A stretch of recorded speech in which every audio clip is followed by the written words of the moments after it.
भीष्म पितामह को कौन सा वरदान था? और जोर से बोलिए। इच्छा मृत्यु का वरदान था। इच्छा मृत्यु का अर्थ क्या है? कि जब इच्छा होगी तब हमारे प्राण जाएंगे, जितना जीना चाहे उतना वे जीवित रह सकते हैं। तो इच्छा मृत्यु का वरदान था। अब किसी व्यक्ति को इच्छा मृत्यु का वरदान हो और कोई समझदार व्यक्ति हो तो क्या करेगा? तो देखेगा कब कौन सी शुभ तिथि है, शुभ नक्षत्र है, अच्छा समय है, कौन से समय में प्राण त्यागने से अच्छी गति प्राप्त होती है, ऐसा सोच विचार कर ही शरीर त्यागेगा। तो भीष्म पितामह ने भी विचार किया कि जब सूर्य उत्तरायण में प्रवेश करेगा तब मैं अपने शरीर का त्याग करूंगा। अब इसके भी दो अर्थ हैं। एक तो अर्थ है जब मकर संक्रांति का वो समय होता है, सूर्य 6 महीने के लिए उत्तरायण में प्रवेश करते हैं, उस समय जो व्यक्ति अपने शरीर का त्याग करता है तो वह उच्च गति को प्राप्त होता है, उसकी अधोगति नहीं होती। लेकिन दूसरा भाव संत जन यह देते हैं कि भीष्म पितामह प्रतीक्षा कर रहे थे कि सूर्य उत्तरायण में प्रवेश करें। सूर्य कौन है? तो कहा कृष्ण सूर्य सम माया अंधकार, कृष्ण सूर्य के समान है।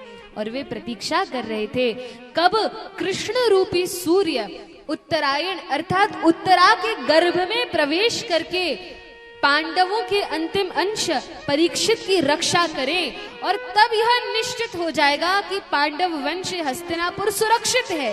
क्योंकि पिताजी को वरदान दिया था ना कि जिस समय हस्तिनापुर पूर्ण रूप से सुरक्षित होगा तभी मैं अपने शरीर का त्याग करूंगा। तो जानते हैं जब भगवान उत्तरा के गर्भ में प्रवेश करेंगे, परीक्षित की रक्षा करेंगे, तब यह हस्तिनापुर पूर्ण रूप से सुरक्षित है और अब मैं शांति से अपने शरीर का त्याग कर सकता हूँ।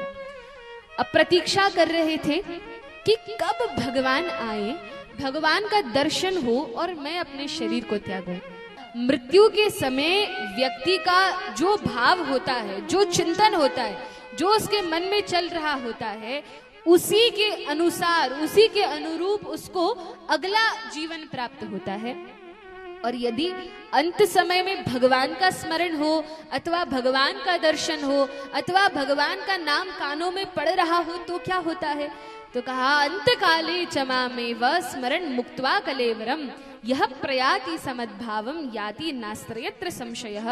यदि मृत्यु के समय भगवान सामने हो अथवा भगवान की कथा कानों में पड़ रही हो, कीर्तन हो, भगवान के भक्त समाज यदि हमारे सामने हो, तो निश्चित है कि ऐसे व्यक्ति को भगवान का धाम ही प्राप्त होता है, भगवान का आश्रय प्राप्त होता है, इसमें कोई संदेह नहीं है।